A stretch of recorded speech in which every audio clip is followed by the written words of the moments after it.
अहिले यहाँहरू हेर्दै हुनुहुन्थ्यो सगरमाथा समाचार सार। आदरणीय दर्शकबिन, गत आइतबार अप्रिल 10 तारिक गैर आवासीय नेपाली सङ्घ राष्ट्रिय समन्वय परिषद अमेरिका NRN NCC USA को आयोजनामा स्प्रिङफिल्डको वाटरफोर्डमा अमेरिकाका लागि नेपाली राजदूत महामहिम डाक्टर शङ्कर प्रसाद शर्मा, नेपालका लागि अमेरिकी राजदूत महामहिम स्कट एच डेलेसी, स्टेट डिपार्टमेन्टका प्रतिनिधि मितुल देसाई, NRN ICC का महासचिव रतन कुमार झा लगायतका व्यक्तिहरूको उपस्थितिमा नेपालको विकासका लागि दक्षता अभिवृद्धि शीर्षकमा एक अन्तर्क्रिया कार्यक्रम सम्पन्न भएको थियो। त अब प्रस्तुत छ एक रिपोर्ट। गत आइतबार अप्रिल 10 तारिक गैर आवासीय नेपाली सङ्घ राष्ट्रिय समन्वय परिषद अमेरिका NRN NCC USA ले स्प्रिङफिल्ड भर्जिनियाको वाटरफोर्डमा interaction on capacity building in Nepal भन्ने विषयमा एक कार्यक्रमको आयोजना गरेको थियो।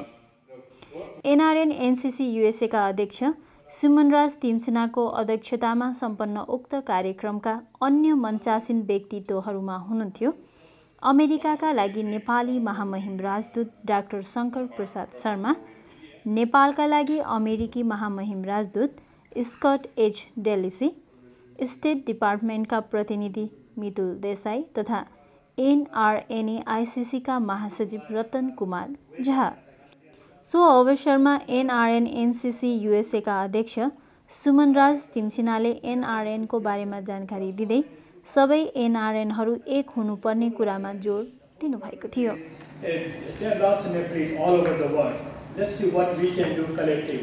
And unitedly, collectively, I think we can contribute more towards the betterment of Nepalese living abroad as well as for Nepal. And with that purpose, the organization was founded with headquarters in Kathmandu. And right now, the councils exist in 54 countries. And in last 7 to 8 years, they have done tremendous work and contributed.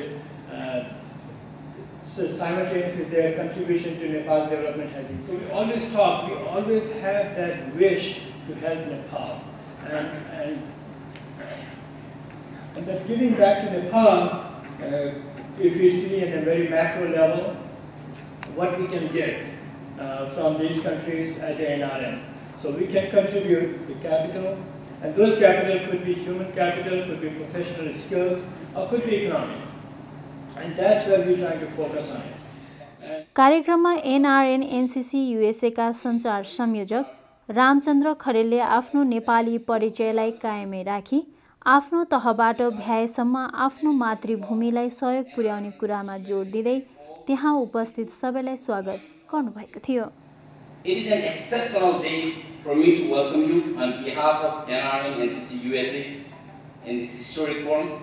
I call this historic forum because I have not heard before, and in my 22 years of Washington DC area, this is the first time ambassadors from 2 countries with this kind of distinguished people got together for a betterment of Nepal.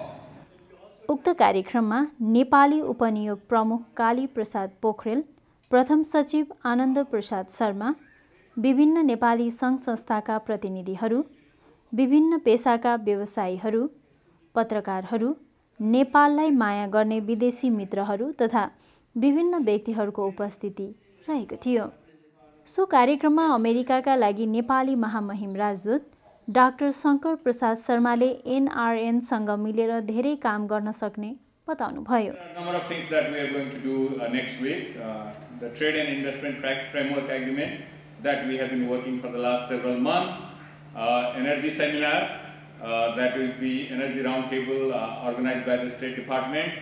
And as Ambassador Delisi was mentioning, we wrote long time ago from the embassy recommending the resumption of the Peace Corps in Nepal. The Peace Corps headquarters is very supportive. What they told me is that they will send a small group for assessing the situation in Nepal, and then right away they can send the Peace Corps in Nepal. So I think these are a number of things that has been already initiated.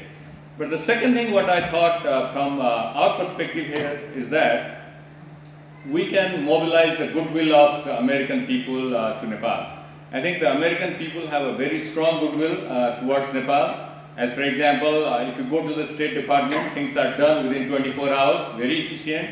Not only that, if we go to some of the parties and then ask these people to go to Nepal, I think they readily be available to know more information about Nepal, and they are ready to go to Nepal. I think over the last few months, we have been able to send several of these people to Nepal, and actually they have done a great job going there just by themselves. So I think anything that we can do with the help of the American government, I think we can do that. We can take the help from the American ambassador, Mithulji, and a number of things. Talking about this business group, I think USTR, Department of Commerce, State Department, US Chamber of Commerce, they are all ready to send us representation in that committee. उक्त कार्यक्रममा नेपालका लागि अमेरिकी राजदूत महामहिम Scott H डेलिसीले नेपालको आर्थिक समृद्धिका लागि सहयोग पुर्याउन आप्रवासी नेपालीहरूलाई आह्वान गर्दै अमेरिका नेपालमा शान्ति र विकास भएको हेर्न चाहन्छ भन्नुभयो। And I wanted to speak with you because in part, I know we talk about Nepal, this and the motherland and all the rest of it, but you're American citizens as well. You're American residents as well. I'm your ambassador. I work for you. It's not just that you are Nepalis, you are also Americans. And as Americans concerned about Nepal, I think that you care about what our government does there. And I will tell you that our goal in Nepal, and you've heard this said already today, our goal is to help Nepal in its efforts to build a peaceful, stable, prosperous, and democratic society. That's in the interest of the United States. I'm not here to speak as a friend of Nepal, though I like to consider myself a good friend. But my job is not to be Nepal's friend. My job is to advance the interests of our country, of the United States. And our interests are going to be served by a peaceful, stable, prosperous, and democratic Nepal. So that's what we're all about. And you can help us to get there. त्यसैगरी state डिपार्टमेन्टका प्रतिनिधि मितुल देसाईले नेपालका आप्रवासीहरूसँग मिलेर आफू काम गर्ने जानकारी गराउँदै नेपालका लागि आप्रवासी मार्फत के कस्ता सहयोग गर्न सकिन्छ त्यसका लागि आफू तयार रहेको बताउनुभयो।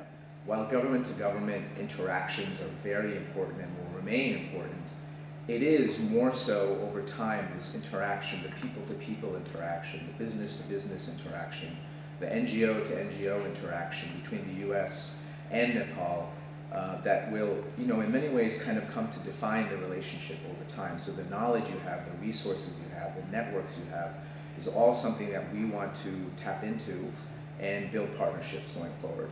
And I have to say, as you can see from Ambassador Delisi's presence here, from the fact that my role even exists, that there's support for this vision of leveraging the diaspora at the highest levels of the State Department.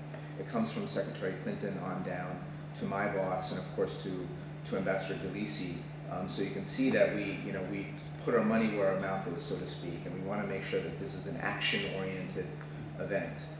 So अवसरमा NRN-ICC का महासचिव रतन कुमार झाले NRN को गतिविधिका बारेमा जानकारी दिँदै सम्पूर्ण गैर आवासीय नेपालीहरूले नेपालमा लगानी मात्र होइन नेपालमा विकासका लागि सहयोग गर्न अपील गर्नुभएको थियो। In pursuit of education or business or work, more than 183 days in a year is an NRN. 8 years ago, in 2003, we established, and now we have about 3 million NRNs worldwide. We have a very, all these 3 million, this only galvanizing, one of the fundamental galvanizing reasons why all these people have joined is only one thing, that they want to see a prosperous and peaceful Nepal. And I think that, the two countries here, I will be talking America and Nepal, I think you also want a prosperous and peaceful Nepal. So our objective is very similar. And that's the reason I think I can see a very clear, a very distinct path forward that we can have a collaboration and partnership in many things. Because our aim, once again, is same, is peaceful and prosperous Nepal. उक्त अवसरमा अन्य विभिन्न वक्ताहरूले समेत विभिन्न विषयमा बोल्नुभएको थियो, जसमा हुनुहुन्थ्यो अमेरिकन सोसाइटी अफ नेप्लिज इन्जिनियर्सका तर्फबाट जगन्नाथ घिमिरे, क्यान युएसएका तर्फबाट प्रबुद्ध दाहाल, एसोसिएसन अफ नेप्लिज म्याथमेटिसियनका तर्फबाट दीपक बस्याल, नयाँ हेल्थका तर्फबाट डाक्टर ज्ञानु लामिछाने तथा वैभव आचार्यले आफ्नो संस्थाले नेपालको विकासका लागि गर्न सक्ने सहयोगका बारेमा जानकारी गराउनु भएको थियो। उक्त अवसरमा एनआरएन एनसीसीका वरिष्ठ उपाध्यक्ष प्रहलाद केसीले नेपालमा लगानी गर्न के कस्ता चुनौती र सम्भावना छन् भन्ने विषयमा जानकारी गराउँदै अमेरिकी सरकारले ट्राभल एडभाइजरीमा सुधार गर्नुपर्ने माग गर्नुभएको थियो। त्यसैगरी टेक्ससका नेपाली व्यवसायी अन्जुन श्रेष्ठले नेपाल र अमेरिका बीचको कर सन्धि नभएकाले नेपाली व्यवसायीहरूलाई लगानी गर्न असजिलो भएको बताउनुभयो। उक्त कार्यक्रममा एनआरएन एनसीसी युएसएका कोषाध्यक्ष डाक्टर विनोद शाहले तयार पार्नुभएको अमेरिका नेपाल मेडिकल फाउन्डेसनको स्लाइड सो संस्थाका अध्यक्ष सुमनराज तिमसिनाले प्रस्तुत गर्नुभएको थियो। कार्यक्रममा त्यहाँ उपस्थित विभिन्न व्यक्तिहरूले आफ्ना सुझाव तथा प्रश्नहरू राख्नु भएको थियो भने उनीहरूको प्रश्नको जवाफ दिनुभएको थियो क्रमशः अमेरिकाका लागि नेपाली महामहिम राजदूत डाक्टर शङ्कर प्रसाद शर्मा, नेपालका लागि अमेरिकी राजदूत महामहिम स्कट एच डेलिसी, स्टेट डिपार्टमेन्टका प्रतिनिधि मितुल देसाई, एनआरएनए आइसिसीका महासचिव रतन कुमार झाले। संस्थाका अध्यक्ष सुमनराज तिमसिनाले सञ्चालन गर्नुभएको उक्त कार्यक्रमको अन्त्यमा एनआरएनए आइसिसीका लागि अमेरिकाका प्रतिनिधि राजेन्द्र श्रेष्ठले त्यहाँ सहभागी सबैलाई धन्यवाद ज्ञापन गर्नुभएको थियो।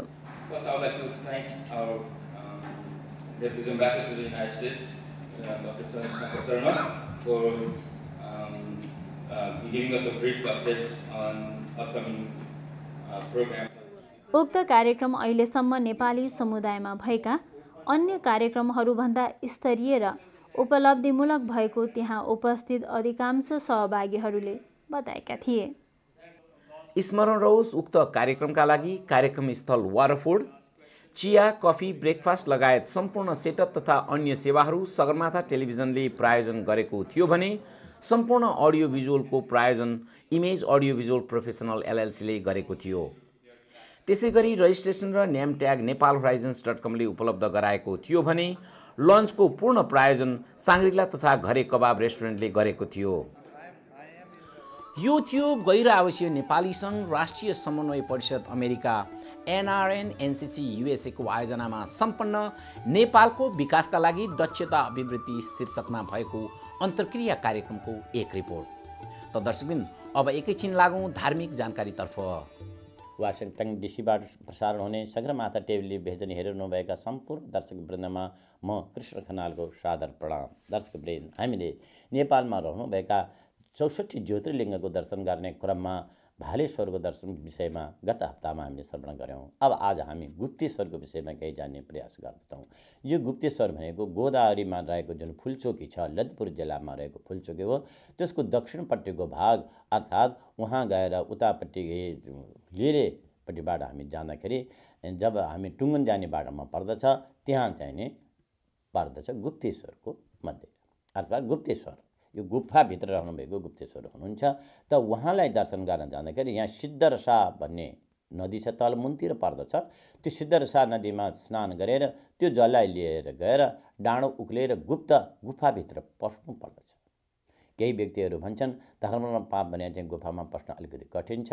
हुन त जतिसुकै मोटा मान्छेहरू पनि पसेर दर्शन गरेका छन्, किनभने यहाँ भगवान् गुप्तेश्वरले नै त्यो दर्शन गर्न आउने व्यक्तिलाई सहयोग गर्नुहुन्छ र गुफाभित्र पस्न केही गाह्रो भए तापनि अन्तिममा मान्छे पसेर दर्शन गरेर आउँछन्। जसले यसरी भगवान् शिव गुप्तेश्वरको दर्शन गर्ने मौका पाएका छन् तिनीहरूको मनोवाञ्छा सिद्ध भएको छ। भगवान् शिवजी आशुतोष भन्ने नाम रहेको छ, किनभने छिट्टै नै खुसी भएर वरदान दिने। यसै क्रममा प्रसिद्ध भस्मासुरले भगवान् शिवजीसँग वरदान प्राप्त गरेर जसको टाउकामा शिर राखिदिन्छु त्यो भस्म भएर मरोस् भन्ने वरदान प्राप्त गरिसकेपछि शिवजीकै टाउकामा हात राख्न खोजेको कारणले गर्दा शिवजी त्यसलाई छलकको निमित्त जहाँ आएर बस्नुभयो गुप्त भएर बस्नुभएको कारणले गर्दाखेरि गुप्तेश्वर नाम रहनु गएको हो र पछि गएर भगवान् नारायणले थाहा पाउनु भएर त्यो भस्मासुरलाई आफ्नै टाउकामा हात राख्न लगाएर उसलाई भस्म गराइदिनु भएको हो। यसै कारणले गर्दाखेरि यहाँ भगवान् शिवको नाम गुप्तेश्वर रहनु गएको हो भनाइ धर्मशास्त्रको छ। अर्थात् गुप्त कुराहरू गोप्य मन्त्रणा गर्नुपर्ने कुराहरू जति छन् जसले गर्दाखेरि भविष्यमा गर्नुपर्ने कामहरू सिद्ध हुन्छ। अर्थात् राजनीतिकवालाहरूलाई विशेष गरेर महत्त्वपूर्ण कुरा हुन त जीवनमा सबैलाई चाहिन्छ गुप्त मन्त्रणा अर्थात् सल्लाह गर्नको निमित्त यदि सल्लाह राम्रो हुन सकेन भने गुप्तेश्वरलाई सम्झने सके दर्शन गर्ने यसो गरेको खण्डमा भगवान् शिवजीले गुप्त कुराहरूलाई सफल गराइदिनुहुन्छ र कार्य सफल हुन्छ भन्ने मान्यता छ। यसै कारण हामीले यस्ता कुराहरूको लागि भगवान् गुप्तेश्वरको दर्शन गर्ने प्रयास गर्नुपर्दछ। बाँकी अंश हामी अर्को हप्ता प्रस्तुत गर्नेछौँ। अस्तु। ओम नमः शिवाय शान्ताय निश्चिन्ताय शशुने सनातनाय पूर्वाय पुराणाय नमो नमः। नमो देव्यै महादेव्यै शिवायै सततं नमः। नमः प्रकृत्यै भद्रायै नियतः प्रतास्मतः। उहाँ हुनुहुन्थ्यो कोटेश्वर निवासी पण्डित श्री कृष्ण प्रसाद